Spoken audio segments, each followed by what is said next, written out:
Hello दोस्तों, मैं सूरज कुमार अपने इस YouTube channel job helper official में आपका मोस्ट वेलकम करता हूं। तो कैसे हो आप सब? उम्मीद करता हूं कि आप सब मस्त होंगे। दोस्तों, आगामी एसएससी की महत्वपूर्ण परीक्षाएं एसएससी सीजीएल, सीएचएसएल, एमटीएस को ध्यान में रखते हुए लेकर आ चुका हूं आप लोग के लिए एकदम झकास सेशन, जो कि आने वाले एग्जाम्स में एक महत्वपूर्ण भूमिका निभाने वाली है। दोस्तों, इस सेशन में मोस्ट फ्रिक्वेंट क्वेश्चन जो कि अक्सर एग्ज़ाम में पूछा जाता है वैसे प्रश्नों को डिस्कस करेंगे। ये जो सेशन होने वाला है इसमें हिस्ट्री के, ज्योग्राफी के, पॉलिटिक्स के, इकोनॉमिक्स के, स्टैटिक जीके के इम्पॉर्टेंट क्वेश्चंस को कैटेगरी वाइज लेकर मैं आप लोगों के समक्ष लाने वाला हूँ। दोस्तों, आज जो हम डिस्कस करने वाले हैं वो है हिस्ट्री के टॉप क्वेश्चंस, जो आपकी तैयारी में एक बूस्टर का काम करेगी। दोस्तों, यदि आप लोग का सपोर्ट ऐसा ही बना रहा तो इस मुहिम को और आगे तक ले जाया जाएगा। और जो भी एस्पिरेंट हमारे इस वीडियो को पहली बार देख रहे हैं उनसे बस यही रिक्वेस्ट है कि आप हमारे चैनल को सब्सक्राइब करें। इस चैनल के माध्यम से आप लोगों को बहुत सारे बेनिफिट्स होने वाले हैं। दोस्तों, कई सारे पेपर का एनालिसिस करने के बाद मुझे ये पता चला कि बहुत सारे क्वेश्चंस ऐसे होते हैं जो मोस्टली फ्रिक्वेंट रिपीटेड किए जाते हैं। इसीलिए मुझे लगा कि ऐसे प्रश्नों से आप लोगों को रूबरू तो होना ही पड़ेगा। दोस्तों, ये जो सेशन होने वाला है इसे मैं इम्पोर्टेंट क्यों बोल रहा हूँ, इसके पीछे रीज़न क्या है, तो चलिए देखते हैं। इसके पीछे सबसे पहला रीज़न प्रश्न डिस्कस करूँगा वो सारे based on previous year question है, अर्थात वह प्रीवियस ईयर पे ही आधारित है। और वैसे क्वेश्चन प्रीवियस ईयर में आते थे और आते हैं और आते ही रहेंगे। और दोस्तों, इसमें जो है मोस्ट इम्पॉर्टेंट रिपीटेड क्वेश्चन भी है जो कि अक्सर एग्ज़ाम में रिपीटेड किए जाते हैं। तो दोस्तों, इस वीडियो से एग्जाम में आप लोगों को प्रश्न देखने को मिलेगा ही मिलेगा। तो चलिए दोस्तों, फटाफट शुरू करते हैं और देखते हैं आज का पहला प्रश्न। आज का जो पहला प्रश्न है, फतेहपुर सीकरी में बुलंद दरवाजा का निर्माण किस मुगल बादशाह ने करवाया था? ऑप्शन मिलता है, ऑप्शन ए शाहजहां, दूसरा ऑप्शन है औरंगजेब, तीसरा है अकबर और चौथा है जहांगीर। दोस्तों, इसका जो सही आंसर होगा ऑप्शन नंबर सी, अकबर सही होगा। दोस्तों, अगला प्रश्न देखते हैं। महात्मा बुद्ध के गृह त्याग को बौद्ध ग्रंथों में क्या कहा जाता है? दोस्तों, आप लोग महात्मा बुद्ध के बारे में तो जानते ही होंगे। महात्मा बुद्ध जो गृह त्याग किए थे उनका जो सिंबल, उनका जो प्रतीक था क्या था? वो था घोड़ा। और इस प्रश्न में पूछा जा रहा है कि महात्मा बुद्ध के गृह त्याग को बौद्ध ग्रंथों में क्या कहा जाता है? इसमें ऑप्शन दिया हुआ है धर्मचक्र प्रवर्तन, महापरिनिर्माण, तीसरा ऑप्शन है महाभिनिष्क्रमण और चौथा है इनमें से कोई नहीं। दोस्तों, इसका जो सही आंसर होगा ऑप्शन नंबर सी, महाभिनिष्क्रमण सही होगा। दोस्तों, महात्मा बुद्ध ने जो अपना प्रथम उपदेश दिया था, कहाँ दिया था? सारनाथ में। उसे कहा गया है धर्मचक्र प्रवर्तन। और महात्मा बुद्ध की जो मृत्यु हुई थी तो उसे बौद्ध धर्मों में महापरिनिर्माण कहा जाता है। दोस्तों, अगला प्रश्न देखते हैं। किस सैंधव स्थल पर पानी वाले जहाज आते थे? सैंधव स्थल से ही पता चल रहा है कि सिंधु सभ्यता की बात हो रही है। क्वेश्चन है किस सैंधव स्थल पर पानी वाले जहाज आते थे? ऑप्शन मिलता है, option number A Lothal, option B Kalibangan, option C Harappa या ऑप्शन डी मोहनजोदड़ो। दोस्तों, इसका जो सही आंसर होगा ऑप्शन नंबर ए लोथल सही होगा। दोस्तों, इस क्वेश्चन को और मॉडिफाई करके दे सकता है कि किस सिंधु घाटी सभ्यता में प्रमुख बंदरगाह कौन था? दोस्तों, बंदरगाह वही होता है जहाँ पानी वाले जहाज आते जाते हैं। तो इसका आंसर क्या हो जाएगा? ऑप्शन नंबर ए लोथल सही होगा। दोस्तों, अगला प्रश्न देखते हैं। प्रागैतिहासिक काल के उपकरण एवं हथियार किससे बनाए जाते थे? मोस्ट रिपीटेड क्वेश्चन और most frequent question, important question जो भी आप बोले। इसमें ऑप्शन मिलता है तांबा, लोहा, कांसा और पत्थर। दोस्तों, इसका जो सही आंसर होगा ऑप्शन नंबर डी, पत्थर सही होगा। क्योंकि उस समय धातु के बारे में कुछ विशेष जानकारी नहीं थी कि इससे यह चीज़ बनाया जाता है, इससे उपकरण बनाया जाएगा, लेकिन पत्थर की अच्छी समझ थी जिससे वे अपना काम और औजार वगैरह बनाना जो भी होते थे वो करते थे।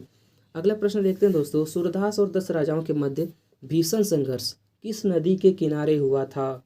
ऑप्शन नंबर ए है रावी नदी, ऑप्शन बी है व्यास नदी, ऑप्शन सी है झेलम नदी और ऑप्शन डी है घग्गर नदी। दोस्तों, इसका जो सही आंसर होगा ऑप्शन नंबर ए रावी नदी सही होगा।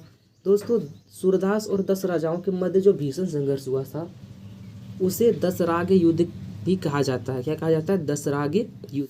दोस्तों, सूरदास और 10 राजाओं के मध्य भीषण संघर्ष ना देकर दसरागे का युद्ध भी दे तो इसका भी आंसर वही होगा। दोस्तों, अगला प्रश्न देखते हैं। दिल्ली चलो का नारा किसने दिया था? ऑप्शन ए सुभाष चंद्र बोस, दूसरा ऑप्शन है महात्मा गांधी, तीसरा ऑप्शन है लाला लाजपत राय और चौथा ऑप्शन है डॉक्टर राजेंद्र प्रसाद। दोस्तों, इसका जो सही आंसर होगा ऑप्शन नंबर ए, सुभाष चंद्र बोस सही होगा। दोस्तों, अगला प्रश्न देखते हैं। गुप्त काल में सर्वाधिक उत्थान हुआ था, किस चीज़ का हुआ था? हिंदू धर्म का, सिख धर्म का, बौद्ध धर्म का या जैन धर्म का? दोस्तों, इसका जो सही आंसर होगा ऑप्शन नंबर ए, हिंदू धर्म का सही होगा। क्योंकि गुप्त काल में काफ़ी मात्रा में मंदिरों का निर्माण कराया गया। और मंदिर तो जानवे करते हैं हिंदू धर्म से संबंधित है। अगला प्रश्न देखते हैं दोस्तों, पानीपत का प्रथम युद्ध कब हुआ था? 1526 ईस्वी में हुआ था। किस किस के बीच हुआ था? ऑप्शन मिलता है अकबर और हुमायूं के बीच, बाबर और इब्राहिम लोदी के बीच, ऑप्शन सी है बाबर और बहलोल लोदी के बीच, या डी इनमें से कोई नहीं। दोस्तों इसका जो सही आंसर होगा ऑप्शन नंबर बी, बाबर और इब्राहिम लोदी सही होगा। इन्हीं दोनों के बीच में हुआ था पानीपत का प्रथम युद्ध। अगला प्रश्न देखते हैं दोस्तों, प्रसिद्ध संगीतकार तानसेन किसके दरबार में सुशोभित करते थे?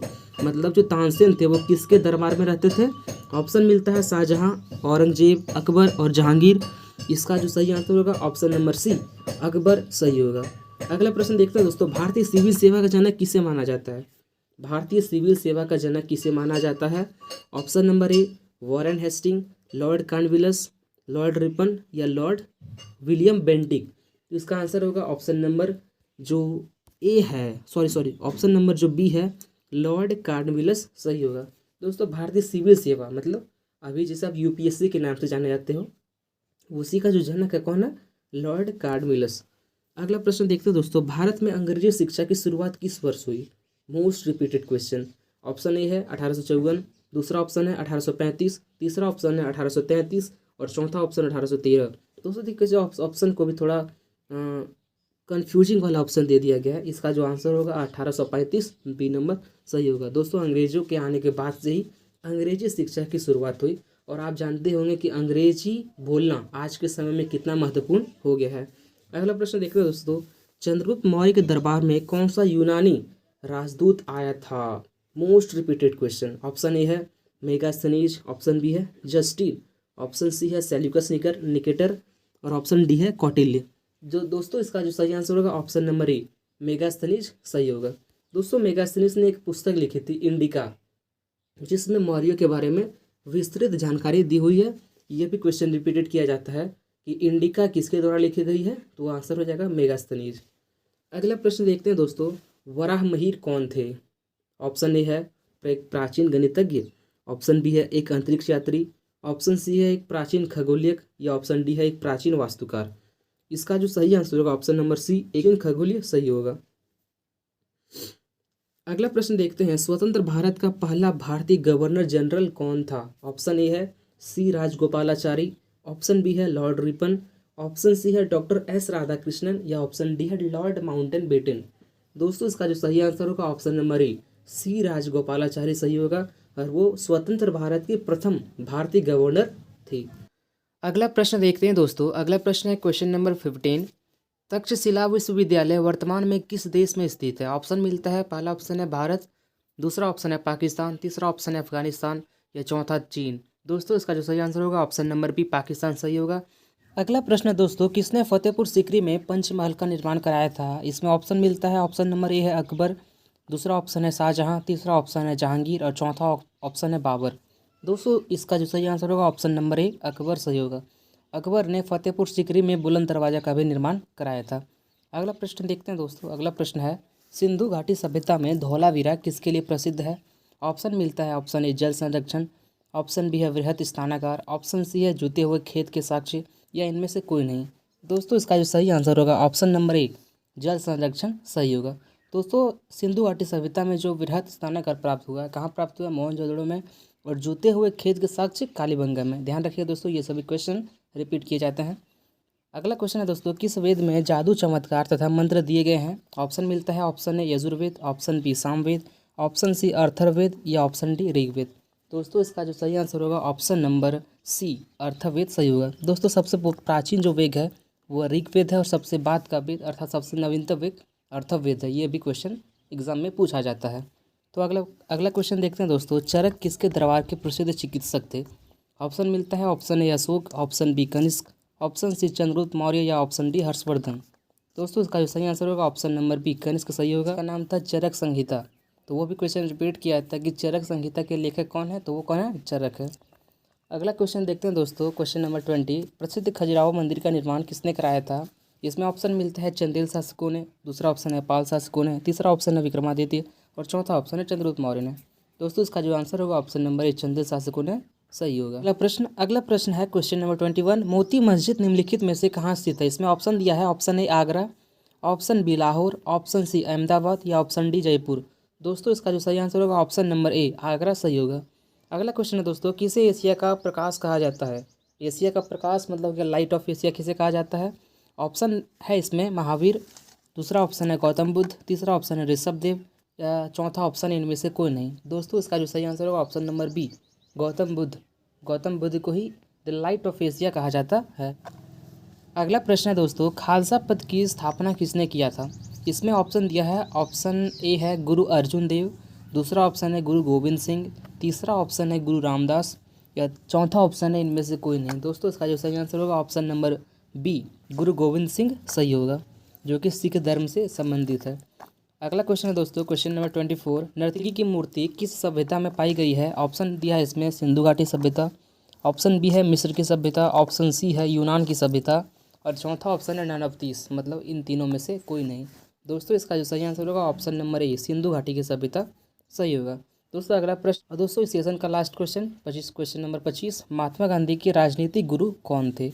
ऑप्शन ए है गोपाल कृष्ण गोखले, ऑप्शन बी है अरविंद घोष या ऑप्शन सी बाल गंगाधर तिलक या ऑप्शन डी लाला लाजपत राय। दोस्तों इसका जो सही आंसर होगा ऑप्शन नंबर ए गोपाल कृष्ण गोखले सही होगा। तो दोस्तों आज के लिए इतना ही, मिलते हैं किसी नेक्स्ट वीडियो में। यदि आपको इसका पीडीएफ और कॉम्पिटिटिव एग्जाम से रिलेटेड कोई भी इन्फॉर्मेशन चाहिए तो आप हमारे टेलीग्राम चैनल से जुड़ सकते हैं, डिस्क्रिप्शन में लिंक दिया हुआ है। और दोस्तों यदि आप लोग को ये वीडियो अच्छा लगा हो तो एक प्यारा सा कमेंट जरूर करिएगा, आपके कमेंट का इंतज़ार रहेगा। और यदि वीडियो अच्छा नहीं लगा हो तो आप छोटे भाई के तौर पर मुझे सलाह दे सकते हैं कि क्या मुझे मॉडिफाई करना है। तब तक के लिए जय हिंद,